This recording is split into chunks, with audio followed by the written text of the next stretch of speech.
Hi guys, இனி நம்ம movie ரிவ்யூவில் சுமோ இந்த படத்துடைய ரிவ்யூ தான் பார்க்க போகிறோம். இந்த படம் ஒரு காமெடி மூவியாக வெளிவந்திருக்கு. இப்போ தேட்டரில் தமிழில் அவைலபிளாக இருக்குது. மறக்காம செக் பண்ணி பாருங்கள். சிவா அந்த படத்தில் லீடோ எடுத்து நடிச்சிருக்காரு. சிவா படம்னாவே தெரியும், காமெடிங்கிற பேரில் அப்படின்ட்டு நிறையா பண்ணுவார், சேட்டையெல்லாம் நிறைய பண்ணுவார். அதே மாதிரி அந்த வரிசையில் தான் இந்த படமும் இருக்குது. இப்போ இந்த படத்துடைய கதையை பார்த்தலாம். விவிடி கணேஷ் ஒரு கடற்கரை ஓரமாக ஒரு ரெஸ்டாரண்ட் நடத்திட்டு வருவார். அந்த ரெஸ்டாரண்ட்டில் நம்ம ஹீரோ சிவா ஒர்க் பண்ணிட்டு இருப்பார். இவர் அதே ஊரை சேர்ந்த யாசி ஆனந்த் வந்து படத்துடைய ஹீரோயினி. இவங்க லவ் பண்ணிருப்பாங்க. நம்ம சிவா எப்பவும் போல் அந்த கடலில் போய் அப்படியே ஜாலியாக ஒரு அலைப்பயிற்சி மாதிரி செய்வார். அப்படி ஒரு நாள் போயிட்டு இருக்கும்போதே கரை ஓரமாக ஒரு ஜப்பான் மல்யுத்த வீரர் ஒருத்தர் ஒதுங்குறார். மயக்கமான நிலையில் ஒதுங்குறாரு. அவருக்கு சுயநிலைவெல்லாம் போயிடும். உடனே சிவா டீம் அவங்கள காப்பாற்றி அவங்க ரெஸ்டாரண்ட்லேயே வச்சுக்கிறாங்க.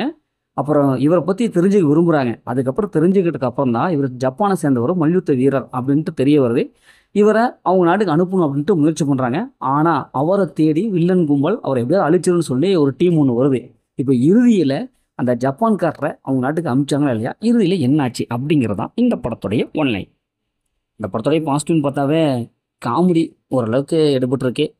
சிவா அவங்களுடைய ஆக்டிங் நல்லா இருக்கு. ஏன்னா குறிப்பாக சிவா ஃபேன்ஸுக்கெல்லாம் இது பிடிக்கும். மற்றபடி இந்த படத்தில் பெரிய ப்ளஸ்ஸில் எதுவுமே இல்லை. செகண்ட் ஆஃப் காமெடி ஓரளவுக்கு இருக்குது. காமெடியாலே சொல்ல ட்ரை பண்ணியிருக்காங்க. படத்துடைய பிஜி மியூசிக், சினிமோட்டோகிராஃப் ஓரளவுக்கு இருக்குது. இந்த படத்துடைய மைனஸ்னு பார்த்தா காமெடி தான். ஏன்னா பெருசாக காமெடி ஒர்க் அவுட் ஆகலை. கொஞ்சம் கிரஞ்சாக இருக்குது. எப்பவும் போல் வழக்கம் போல் சிவா வந்து எப்பவும் போல் பேசிகிட்டே இருக்கிறாரு. மற்றபடி ஆக்டிங் பர்ஃபார்மன்ஸ்லாம் இன்னும் கொஞ்சம் வேணும். ஏன்னா டைரக்டர் வந்து மறந்துட்டாங்க போல். இவ்வளோ பெரிய நிறைய நடிகர் பட்டாளமே இருக்குது. அவங்கள வச்சு கரெக்டாக இவர் வந்து வேலை வாங்க தெரில.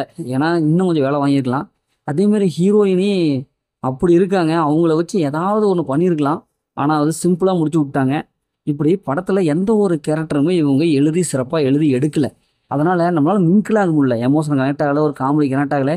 இப்படி வழக்கமான சிவா படம் எப்படி இருக்குமோ அப்படி இந்த படமும் போயிடுச்சு.